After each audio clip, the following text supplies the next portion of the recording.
Right now on Denver 7 News, the NCAR fire in Boulder County is still burning, but firefighters are making progress. We have the latest update on the efforts to contain it. Fewer older Americans are having strokes, but the rate is increasing in younger adults. The risk factors driving this that you may not think about. And our warmer winters are causing a destructive bug to migrate north. The major implications that this could have for forests across the country and what scientists are trying to do to slow it down. The city of Aurora looking to save water, but is ditching golf courses and even your front lawn going too far? Thanks so much for joining us. I'm Jason Grenauer. Firefighters in Boulder County are making slow but steady progress to contain the NCAR fire. Right now it's 35% contained and has burned just under 200 acres. All evacuations were lifted last night, allowing everyone to return to their homes. Fire crews spent the day trying to maintain those fire lines to keep containment and make sure the winds didn't flare things up. Officials say it's important to recognize that fire mitigation work now needs to happen all year round. There's no longer a fire season is really the concern. Fires here, fire season's year round now. There's really no season. If there's not active precipitation or snow on the ground, as you can see, it's March. This isn't fire season per se, and we just had a 200-acre fire. So really the concern is anytime there's not snow, it's fire. Fire officials are confident they will be able to contain more of the fire today, even with the stronger winds. A new proposal by Aurora's mayor would ban any new golf courses and grass in the front or side yard of homes, among other things. Mayor Kaufman says the ban would help conserve water in the city, especially as the population continues to grow. He says his ordinance would not apply to developments that are currently in the planning process and those who have plans approved before the end of the year. Currently, there is one golf course under development in Aurora that would be allowed to be built. For new homes, grass would only be allowed in the backyard and would be limited to 45% or 500 square feet, whichever's less. I think that this is about leadership for the state of Colorado. The state of Colorado has a water crisis. I think as people become more aware of the fact that we have a water crisis and we have to take additional measures, I think they're going to support this plan on a statewide basis, not just in the city of Aurora. The mayor says the proposal has unanimous support by committee members and will head to a study session next before a full council vote. And happening at tonight's Aurora City Council meeting, a final vote on the mayor's urban camping ban proposal. It requires a 72-hour notice before a camp on public property is cleared. The city would also have to provide people in that encampment an alternative place to stay. A new amendment includes providing storage options for those whose belongings are moved. Drivers were caught on camera last night doing donuts and blocking traffic at several downtown Denver locations.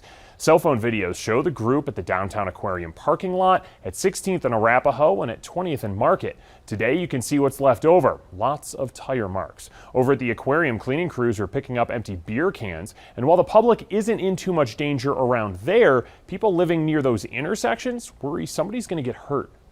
I was just looking at pedestrians just like, please don't someone get hit, because it's in like 9 o'clock, people are getting at a bar, yeah. The videos we obtained do show Denver police arriving and then that crowd dispersing. A spokesperson says no citations were issued, but called this behavior extremely dangerous. If caught, drivers could lose their license, pay a hefty fine, or have their car impounded.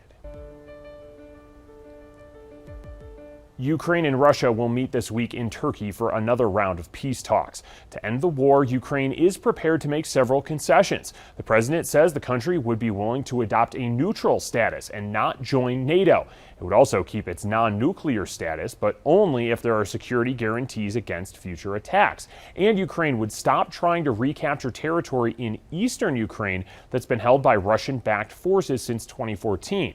No set time for the talks has been announced, but they could happen as soon as tonight. The number of people escaping the war in Ukraine is starting to slow down. Now, it's not clear if this is a temporary pause or is permanent, but the total number of refugees is now nearly 4 million, according to the UN Refugee Agency. Poland's taken in the majority of these people. Another 6.5 million people are believed to be displaced within Ukraine. Now, there is all kind of support headed into Ukraine from the United States and other countries, and now that includes innovative, newer medical products that are designed to help wounds on the body heal faster.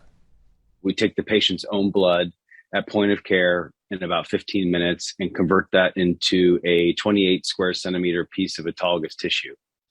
And we implant that back into the wound bed. And the idea behind it is we're using the body's own healing mechanisms to basically trick the body to thinking a wound or a chronic wound is an acute wound, and it just starts the natural process over again of healing itself.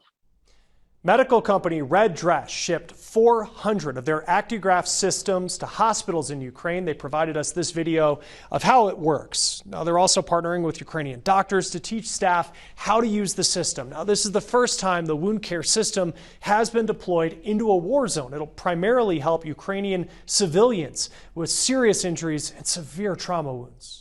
You don't know what you don't know when you deploy it to a new situation. So it's a good opportunity to learn for sure and understand how you could redeploy something in the future. Actigraph is FDA cleared and used in some 40 countries. It's used in the U.S. in wound care clinics, operating rooms, and nursing homes. It is seen as a more successful way to treat complex wounds that can be painful and take a lot of treatment and time to heal. Now, there are clinical trials underway to use the same system to treat other types of conditions that might otherwise require surgery.